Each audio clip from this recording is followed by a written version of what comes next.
전국적으로 흉기 난동 사건이 계속 벌어지고 있습니다.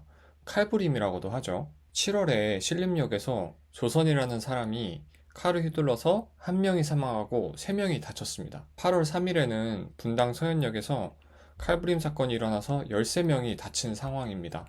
그중 2명은 뇌사 가능성이 있다는 이야기도 나온 상황이고요. 8월 4일에는 대전 대덕구에 소재한 고등학교에서 교사가 칼에 맞아서 병원으로 이송됐고, 서울 고속터미널역에서 흉기를 소지한 20대가 범행을 저지르기 전에 경찰에 붙잡혔습니다. 이게 지금 불과 2주 만에 벌어진 사건입니다. 그러다 보니까 언론에서는 이런 칼부림 사건의 원인이 뭔지, 대응책은 어떤 건지에 대해서 분주하게 다루고 있습니다. 근데 저는 언론의 분석과 조금 다른 각도에서 이번 사건들을 좀 다뤄보려고 합니다. 사실 흉기난동 사건이 어제 오늘 일은 아니에요. 흉기난동 사건은 예전부터 있어 왔습니다. 최근 들어서 갑자기 몰아서 터져서 발생률이 증가했다고 느껴질 뿐이고요. 그리고 저는 앞으로도 흉기난동 사건은 있을 거라고 생각해요. 아무리 대비를 잘 해도 사건이 터지는 것 자체를 막을 수는 없어요. 제가 이제 의심이 많다 보니까 통계를 신뢰하는 편인데, 전체 모집단 중에서 극단적인 폭력성을 가진 개체는 언제나 존재해요. 인간 100만 명 중에도 반드시 일정 퍼센트는 폭력성을 갖고 있고요. 실험지 100마리 중에도 항상 일정 퍼센트는 폭력성을 가지고 있어요. 그러다 보니까 동서고금을 막론하고 강력범죄, 특히 이런 칼부림 범죄가 아예 없는 사회는 없어요. 근데 그런 칼부림이 벌어졌을 때 피해자가 할 수 있는 대응이 없으면 문제가 심각해집니다. 좀 더 구체적으로 말해볼게요. 길을 가다가 칼부림하는 범인을 만났어요. 그러면 일단 도망가는 게 상책이죠. 내가 어떻게 하려고 하기보다 도망가야 된다고 전문가들도 이야기하더라고요.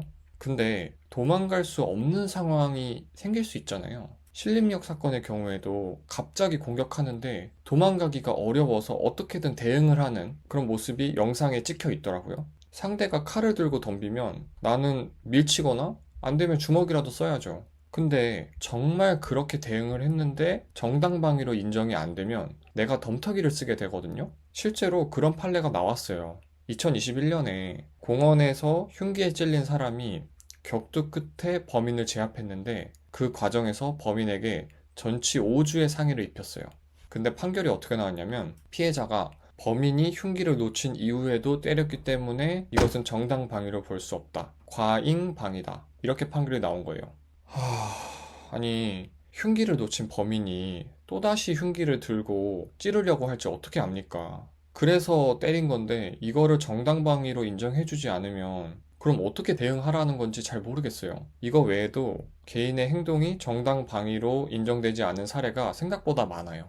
그런데 이게 일반 개인만 그런 게 아닙니다. 경찰도 이런 정당방위 문제 앞에서 속수무책이에요. 칼 들고 설친 범인을 총을 쏴서 잡았는데 민사로 1억을 배상하라는 판결도 나오고, 총으로 제압을 했는데 허벅지 같은 생명과 직결되지 않은 부위를 쏘지 않았다고 해서 민사에서 7,800만 원을 배상하라는 판결도 나왔어요. 실제로요. 당연히 합법적인 공무집행이니까 형사에서는 무죄가 나왔지만, 이런 식으로 민사에서 몇 천만 원, 심지어 몇 억을 배상하라는 판결이 나오면 경찰 입장에서도 칼 든 범인을 제압할 때 망설여지는 거죠. 내가 이렇게 제압했다가 내가 몇 천만 원, 몇 억 덤터기를 쓰면 어떡하지? 그런 걱정을 안 할 수가 없는 거죠. 칼을 든 괴한을 마주했을 때 총을 쓰느니 차라리 내가 다치고 말지, 이런 경찰관도 좀 있다고 하더라고요. 진짜 마음 아픈 일이죠. 그러면 자연스럽게 진압에 있어서 소극적으로 바뀔 수밖에 없는 거예요. 그래서 현직 변호사가 말하는 게, 만약에 칼을 갖고 있는 범인을 마주한 상황이라면 범인의 손을 쳐서 칼을 떨어뜨리게 만들라고 이야기하더라고요. 거기까지가 정당방위래요. 신림역 사건 영상을 보면 경찰이 범인한테 칼 버리세요, 칼 버리세요, 이런 식으로 존댓말을 하거든요. 미국처럼 총을 쏴서 적극적으로 제압을 한다거나 그렇게 하는 모습이 없어요. 그러니까 경찰들도 그렇게 할 수밖에 없는 이유가 있는 거죠.